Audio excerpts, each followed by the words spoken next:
well know. So it could be that John Brown passed through and he may have met with Underground Railway leaders. In Detroit, there's no doubt. At least the historical record, and without being too tongue-in-cheek, I mean, everyone's gone, so we can kind of say it took place, right? It's kind of like that Michigan regiment that arrived in Washington in May of 1861, and President Lincoln responded by "Thank God for Michigan."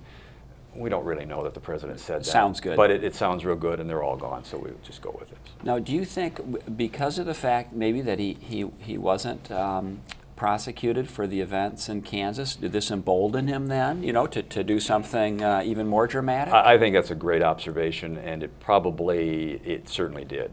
I mean, John Brown doesn't see himself as wrong. He's a Calvinist. I mean, he's predestined to do this. He's had visions.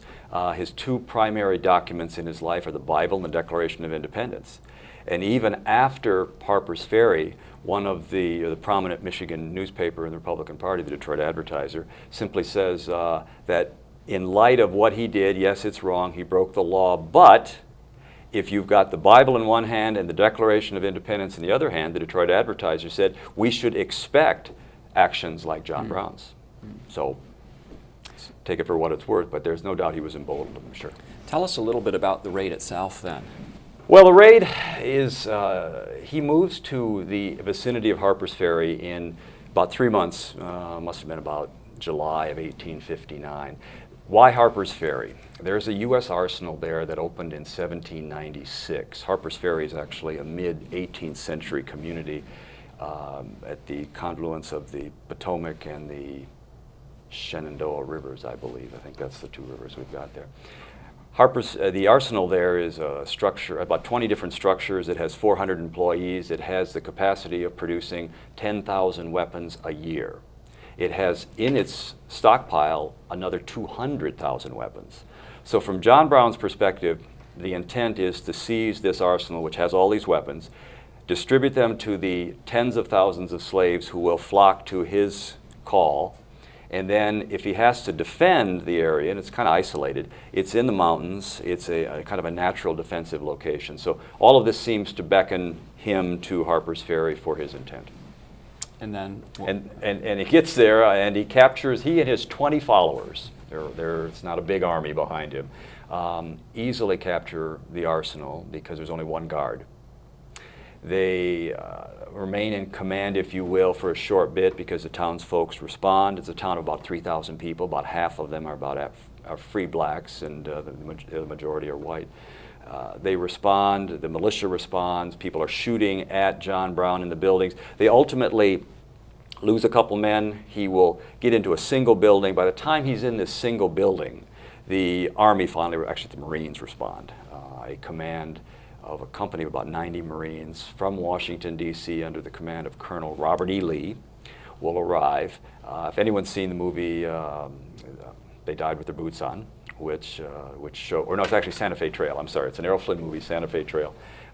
Jeb Stuart is played by Errol Flynn, and Jeb Stuart, the future Confederate cavalryman, will go to the door with a white flag and demand John Brown's surrender. John Brown will not surrender, obviously, and then the Marines will rush the building, and with bayonets, they do not fire, and they will capture him. Matter of fact, one of the Marine lieutenants, I think his name was Green, actually tried to run John Brown through with a sword, but hit his belt buckle and broke his sword. John Brown is wounded, but captured. Well, and then what happens? And the rest of his band is either captured or killed. Some are killed, and there are, I think, 4 survivors that are unharmed. What happens? No one escapes. Yeah, no one escapes. And John Brown didn't try to escape, and that's a good question because in the early days, early hours, of this particular raid, he could have probably escaped. But the argument is that John Brown understood that he had a bigger mission, and martyrdom was part of it. And he didn't. There wasn't a turnout from the local populace to join his. No slaves showed up. And part of the reason they didn't show up, and this is another one of the flaws in this whole raid, is the South, as you well know, was very concerned about slave uprisings and had militia upon militia. And it would have been very difficult to imagine the slaves responding. Again, the most previous slave uprising had been Nat Turner's, and that's 1831. So the slaves either are afraid, they either don't take John Brown seriously, they don't know what's going on or whatever, they do not respond. So John Brown is relatively easily captured, though again in the movie The Santa Fe Trail they show artillery. There was no artillery at the capture of John Brown, but the Marines will capture John Brown, and then he will be tried. And here's where the governor of Virginia makes a mistake, at least well, in the eyes of some historians, he made a mistake. But John Brown should have been done, they should have taken him and thrown him, as one historian said, into a padded cell and just said, hey, just we'll leave you there. Instead, they chose to try him. He was found guilty, as you might imagine, of murder, treason, and inciting a slave rebellion. And then they chose to hang him, understandably, for the violation of those crimes. They make a martyr out of him. And they allow the media to have access, and I'm not trying to speak against the media here by suggesting it, but the media have access to him during those several weeks prior to the hanging. He becomes a celebrity. And he has clarity of purpose. He's able to speak in ways and address issues like he'd never been able to in his life. It's almost like there was something that happened. He sat down, he was very dignified. Matter of fact, when they told him he would hang, he said, then hang me. I mean, that's what you have to do, and I will go to my death like Christ went to the cross. I mean, there are those comparisons.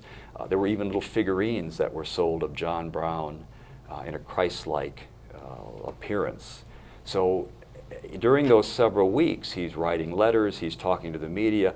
I brought some pages from the Detroit Advertiser, for example, front page covering everything. They're reporting on these events or news in Michigan? Nope, they're covering all the events that are going on in Virginia, covering it with great detail. And then they're also covering the events in the North and elsewhere, and there are prayer meetings in the North for John Brown. They're even in Montreal. I noticed that there was a prayer meeting in Montreal. Maybe no surprise, it would have been African Americans that would have lived there.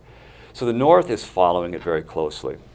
The South is following it too, I suspect. They're very concerned about the fact that here is somebody trying to incite a slave rebellion. They make the comparison that John Brown represents all Northerners. And they also know that as we move into 1860, the Republican Party is likely to win the presidency. It's not going to be on the ballot in the southern states, as you know. And their great fear is what could ultimately happen. That's ahead of the story, I realize. But the South is, they see him as somebody that represents a greater number. And the Northerners, like an Abraham Lincoln, for example, who's still a dark horse candidate for the Republicans, said, I admire John Brown, but what he did was wrong. But the media doesn't necessarily offer quite that level of response. Who called him a fireball in the night? There are lots of, matter of fact, I brought one quote if I can read this from you. This is 5 days after he is hanged. This is the Detroit Advertiser. A courage so unquailing, a defiance so imposing, a demeanor so grand, combined with such conscientiousness, such modesty, such devoutness, such tenderness, such marvelous equanimity of temper, each unflailing, happy trust in God's justice and purpose as having characterized this old Christian soldier. So, I mean, here's the leading Republican paper in Michigan talking about courage and defiance and modesty and equanimity of temper, and yet this man murdered, and, I mean, in the eyes of the courts of Virginia, he's a traitor, right? Inciting a slave rebellion. Matter of fact, the Republican paper here, and not to knock the Republicans, because the Democrats are saying, well, you see, the problem with, well, the Democrats in Michigan are saying things like he died because of abolitionism, and if abolitionists weren't allowed to do what they did, he wouldn't be dead. But there's hero worship, as you might imagine, and that's what we see in the papers. That's what Michiganians are reading anyway. What were the immediate repercussions then from his hanging? Well, as I tell my students, the one thing that happens in the 1850s is that things are happening so quickly that we never seem to have any time to recover. And that's how I think the best way to describe it. I mean, you go from the Compromise of 1850 to Kansas-Nebraska 54 to Kansas Civil War 55, 56, Sumner's 56, you got John Brown, or you had Dred Scott 57, you got John Brown 59. So he's part of a whole series of events. In 1860, we turn to the presidential election. And the Republicans had done fairly well in 56, as you know, in their first effort. They knew they just had to broaden their base a little bit, and they could probably win the presidency, as they did, without even being on the ballot in the South.